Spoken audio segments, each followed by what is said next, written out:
Pupus sudah impian, harapan, mimpi dari timnas kesayangan kita untuk menapak kaki atau menuju ke Piala Dunia 2026 di Amerika Serikat, Kanada, dan Meksiko. Atau paling tidak kita masih bisa meneruskan langkah ke putaran kelima.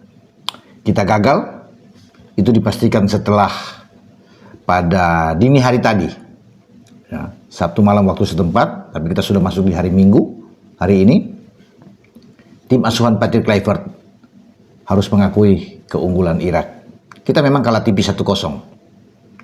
Tetapi memang judulnya adalah kalah, bukan soal tipisnya. Kekalahan itu yang membubuskan kita setelah sebelumnya kita dikalahkan oleh Arab Saudi dengan 3-2 di tempat yang sama. Dan ini memang menyedihkan karena kita dalam pertandingan melawan Irak dituntut harus menang. Ya, karena hanya dengan kemenangan untuk membuka asa kita untuk melihat ya harapan menuju Piala Dunia. Atau walaupun kita masih bisa melangkah ke putaran kelima, tapi akhirnya itu tidak dapat.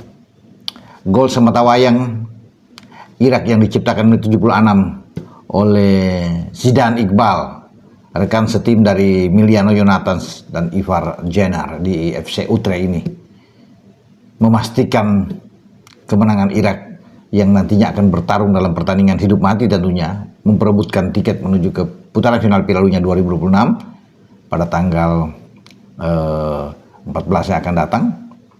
Dan tentunya bagi Irak kemenangan ini disambut dengan luar biasa. Pelatih Graham Arnold bergembira sekali. Ya, mereka memang susah payah untuk bisa mengalahkan kita.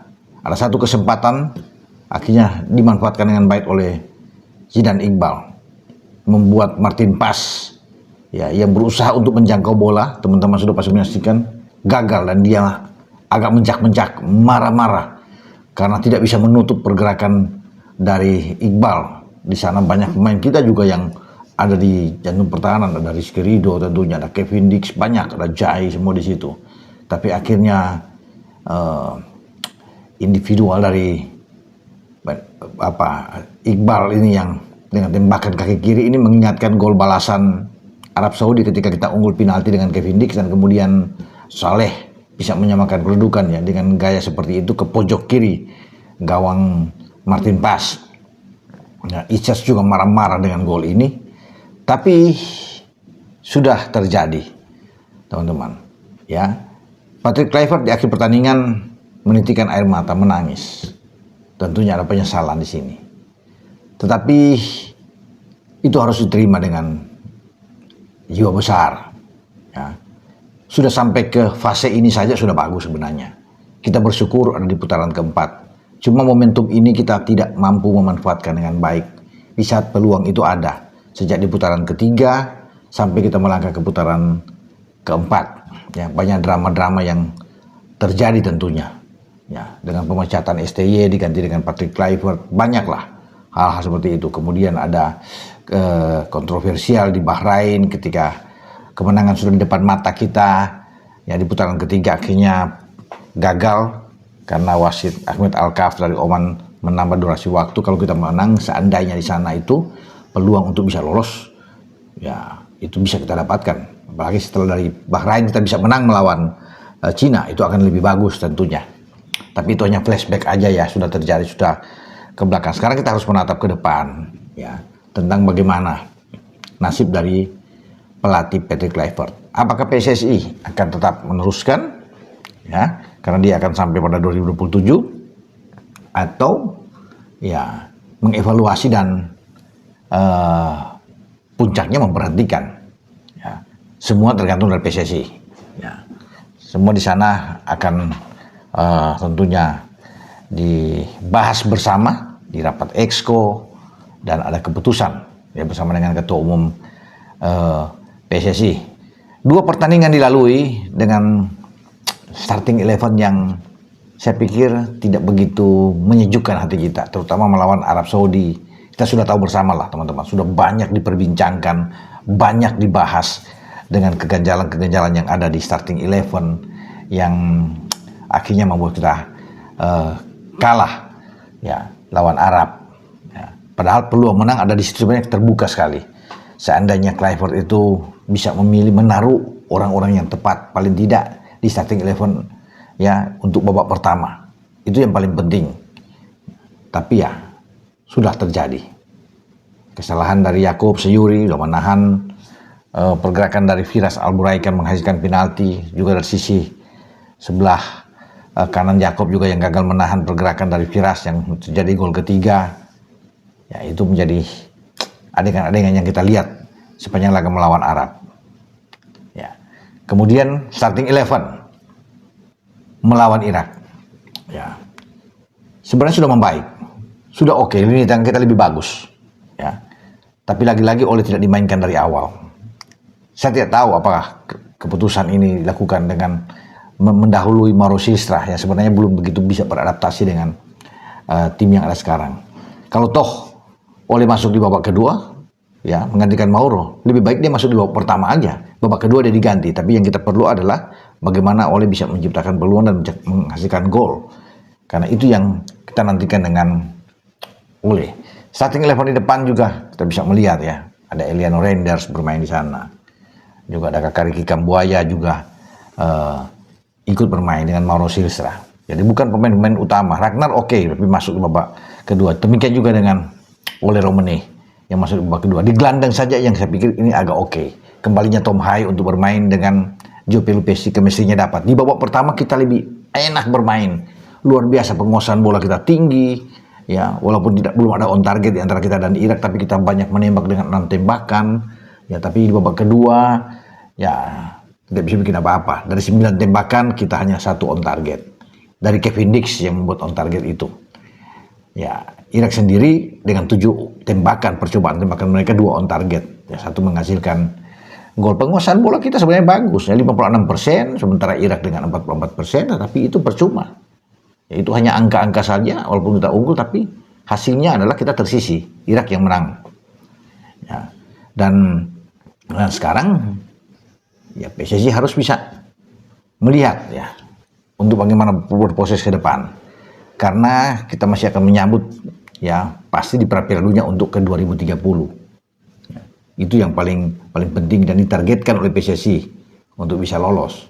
Karena untuk sekarang ini adalah memanfaatkan momentum setelah putaran keempat, tapi akhirnya kita gagal juga, teman-teman ya.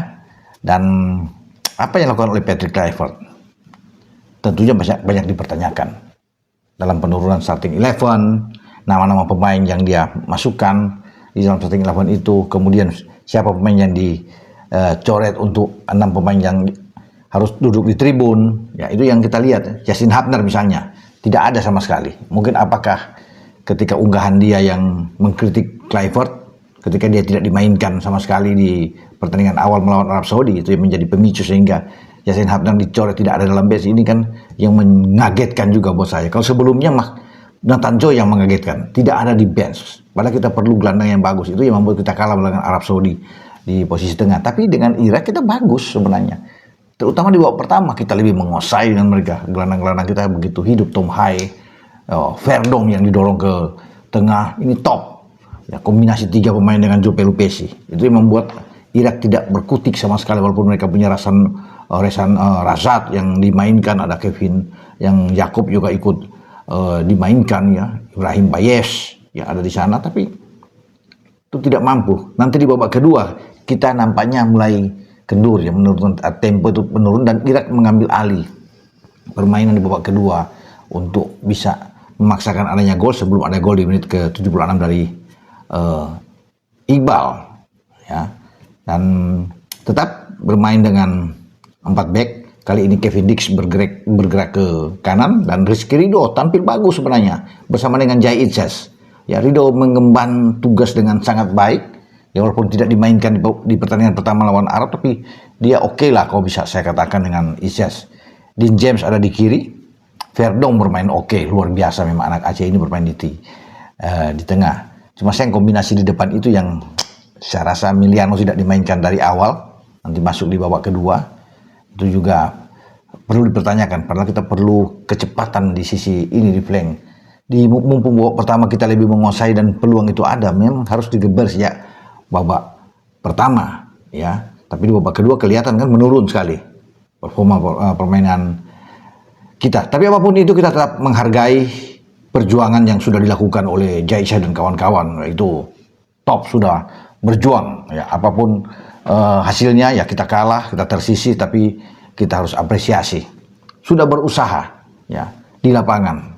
Mereka berjuang habis-habisan juga, pingin menang, tapi apa daya, memang kita harus bisa mengakui ini menjadi introspeksi buat kita semua, atau buat PSSI tentunya, untuk ke depan ya dengan timnas kita, karena banyak pemain-pemain muda juga yang ada di tim ini, kecuali yang sudah tua-tua mungkin akan terpinggirkan ya, mungkin ada Jordi Amat misalnya, Tom Haye ya, termasuk dengan Pelupesi yang sudah berumur, tapi yang lain itu kan masih top semua, masih muda-muda lah semua untuk bisa bermain, termasuk dengan Kevin Dix ya, Rido, Justin Hapner, Ivar Jenner, Miliano Jonathans, Ole Romani, Mauro Silstra, itu masih oke. Dengan Ragnar juga masih bisa dimain, Nathan Cho, Aon juga bisa dimainkan, termasuk kiper-kiper kita ya, Martin Pas dan Emil Audero juga masih bisa dipakai. Kita masih punya Hernando dan Nadeo. Jadi pemain-pemain muda ini yang terus nanti dipertahankan untuk ke depan.